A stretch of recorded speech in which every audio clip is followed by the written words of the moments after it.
This is Pat Soundbites Unplugged. Unplugged. The podcast where all the artists go to tell it as it is. Careers, music, tours, and more. And here's your host, the man that refuses to eat squid, Pat Calamari. Hey, Pat Calamari, your host of Pat Soundbites Unplugged. I think you know that enough. Hope you are safe. Hope you are well. Hope you are staying inside. As the quicker we remain inside, the quicker we stay away, the quicker we get to see, hopefully, live shows back in the venues sooner than we think. But it all takes time. Episode number 55 with the acclaimed singer, songwriter, and he's a real legend.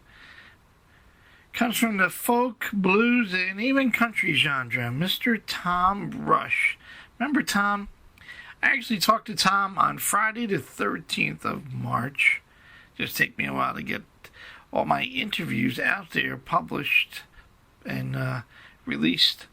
But Tom had some dates for March the 25th at the Iridium, and obviously all that was canceled. He was in the airport in Boston, awaiting the arrival of his daughter.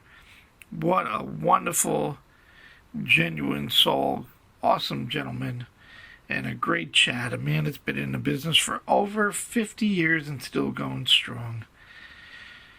I mean, he released an album called Voices, and we talk about that. We talk about his songwriting process.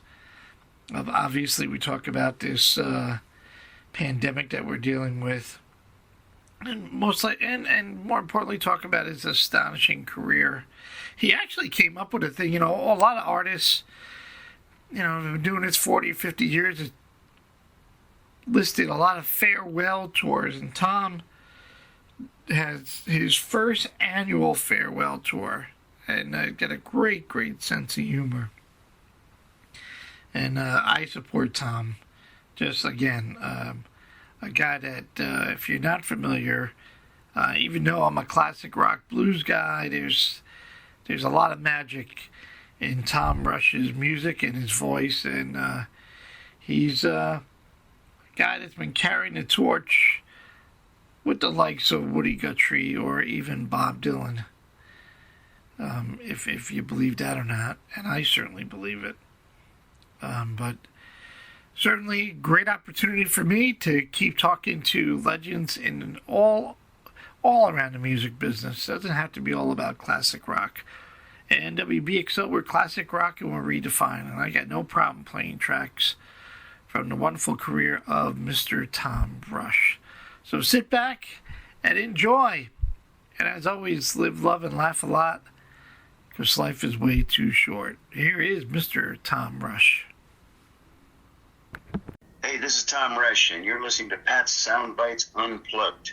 WBXO Classic Rock Redefined in conjunction with Pat Soundbites Unplugged. Such an honor to have acclaimed singer, songwriter, and I'm going to add legend to that list when it comes to folk, blues, and even country music genres. Welcome our good friend, Mr. Tom Rush. How are you, Tom? I'm doing well, Pat. How about you? I am doing great for a Friday. Tom will be performing in New York City at the Iridium on March 25th. And I got to say, Tom, with all this coronavirus thing going on from a musician standpoint and your legendary career, have you ever dealt with something like this in, your 50-plus years as a musician? No, this is kind of a novel thing, and I'm not entirely sure what the venues. I've got a very busy second half of March coming up, and I'm not sure what the venues are going to do. I know one venue wants to reschedule to the fall, and I'm not sure if the rest will follow suit, but we will find out shortly. TomRush.com. By the way, if anybody has questions, TomRush.com will know more than I do at any given moment. There you go. You can follow Tom on Twitter, Facebook, and as he just said, on his website at TomRush.com, and you can check out all the tour dates and all the latest information while Tom is out and about. Somebody's updating all his stuff, which is outstanding. Tom, Rolling Stone listed you as the founder of the age of the folk singer and songwriter. Wow. The singer-songwriter movement, they accused me of kind of starting that off, which is a heavy burden to bear, Pat.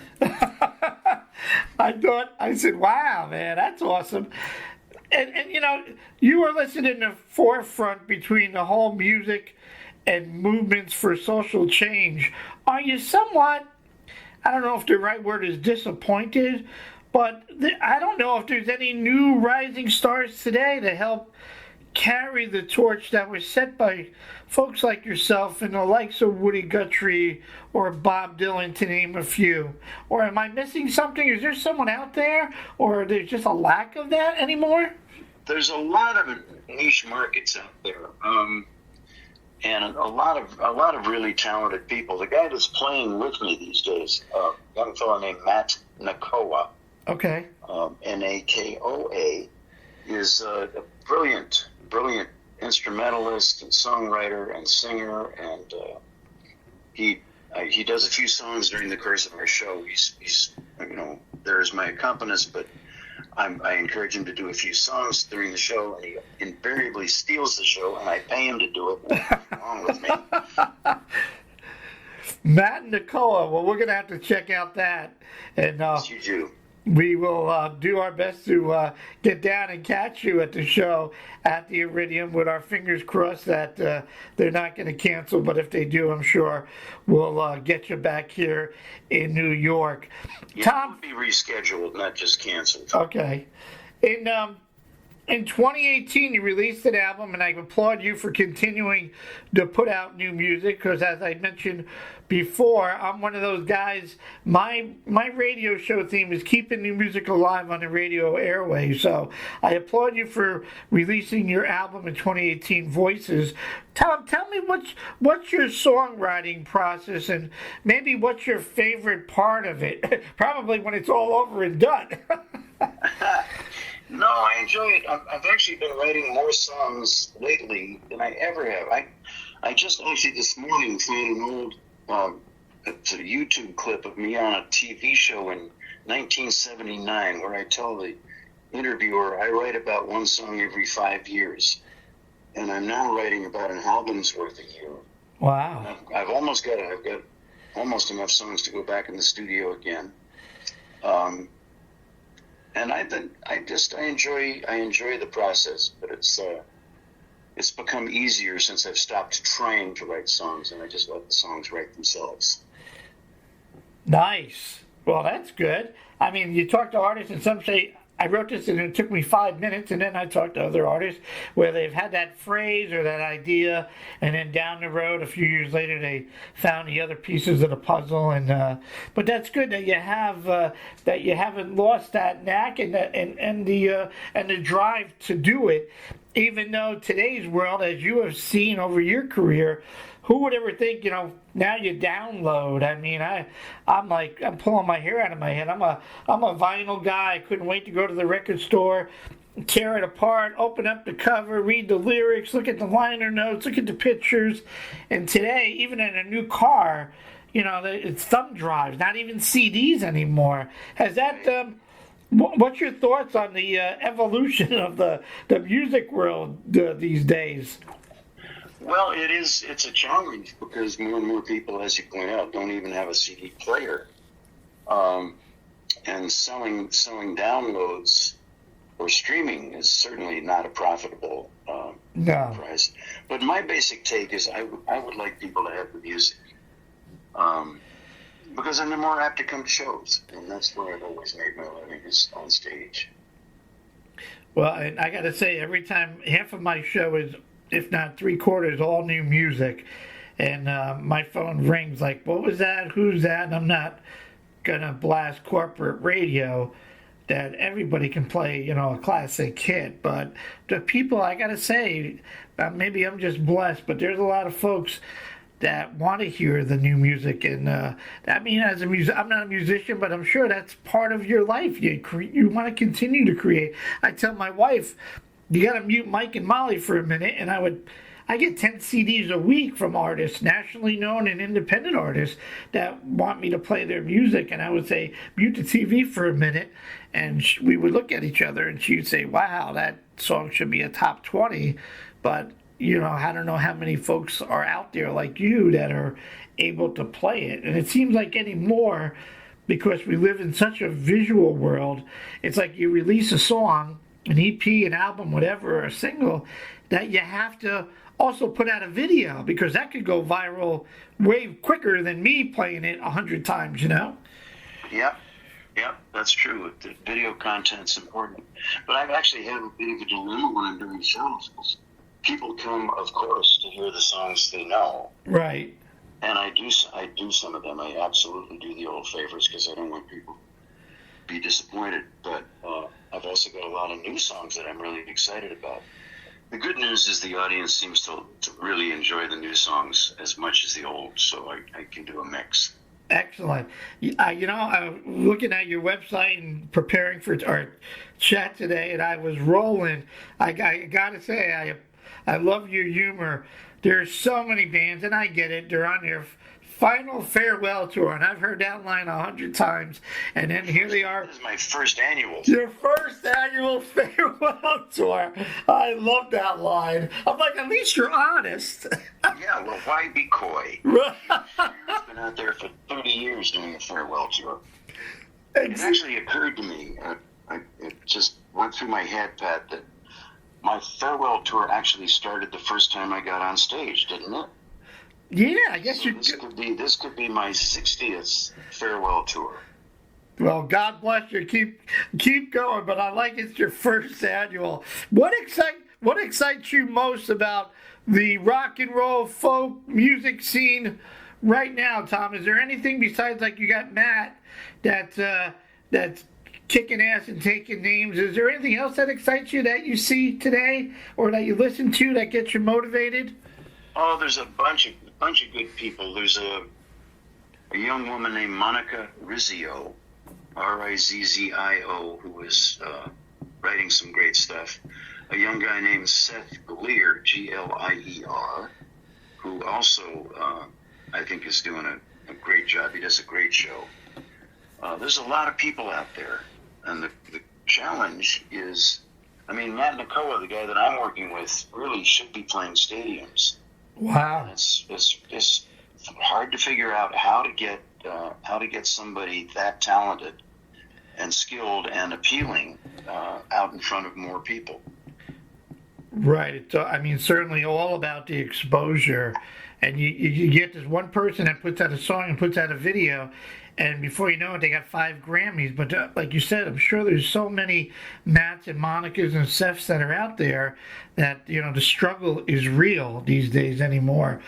So when we go see... But the other thing is that there's acts out there that can sell thousands of seats, and you've never heard of them, and I've never heard of them. They've never been written up. They've never been on the radio. It's entirely an internet phenomenon. Right. And so it's a puzzle. It's really a puzzle as to how to get somebody brand new started. I'm lucky in that I have an audience that I've developed over the years. What can the fans expect at the show at the Iridium and at all your shows? Obviously, you have Matt. Do you have a full supporting band with you, Tom? Nope. It's just Matt and myself. Matt, mind you, can sound like a whole band. He's a very skilled player. It's just the two of us, and sometimes I do shows just solo when Matt is otherwise occupied. He's got his own career going and is sometimes not available for me. But it's just the two of us, and I will do, as I mentioned, some old favorites and some new songs. And it's all over the lot. I do some funny songs, some sad songs, some up-tempo songs, some quiet songs. And I tell stories. And I've actually started getting requests for the stories, which blows my mind. Tell the one about the guy from New Hampshire. Go figure. Hey, if that's what the folks want, not a problem. I'm sure you got many great stories, like the one in New Hampshire. As there might be many, Tom, has there been one particular moment in your musical career that you're most proud of? No, I can't. I don't think I can single out one for you. Yeah, I mean, I'm sure there's many, and I don't mean to catch you off guard, but I figured maybe there's that one that you go, oh yeah, this is it. Maybe probably the first time you performed, right? Or maybe your first record contract. And I was too nervous. The first time I performed, I was too nervous to think of anything except how am I going to get through this? First record contract, it was, every record contract has been delightful. Some more than others, because some of them didn't work out all that well, admittedly. But I've enjoyed almost every show I've ever done. There have been a few that, there's a song on the new album, Voices is the name of the album, but there's a song called If I Never Get Back to Hackensack, It'll Be All Right With Me. And it's an echo of a show that really, really didn't go well decades and decades ago, where I learned I should never play a place where I have to ask them to turn off the mechanical bull during my set. Oh boy! Well, it was cool that you're able to laugh about it and write a song about it. That's cool. I might have to play that this Sunday. Okay, give it a shot. Yeah, why not? Well, that's cool. Well, Tom, I'll let you go. I know you got a full day coming in with seeing your daughter flying into town, so that's awesome. I encourage everyone to go check out Tom again. Tom can be found on Twitter and Facebook on the social media outlets, and you can go to his website at tomrush.com to check out all the dates. I'm sure that if there's a few shows that are postponed, they're definitely going to be rescheduled. So do not hit the panic button. Tom will make, I'm sure, his best to get out there and perform along with Matt, and we're looking forward to it. Tom, I hope you enjoyed the chat as much as I have. Okay, thank you so much. It's been fun. All right, WBXO, it doesn't get any better than this. WBXO, where classic rock redefined with the legend Tom Rush. Thanks, Pat. Thank you, Tom. Safe travels, my friend, and be safe out there. You too. Bye-bye. Okay, sir.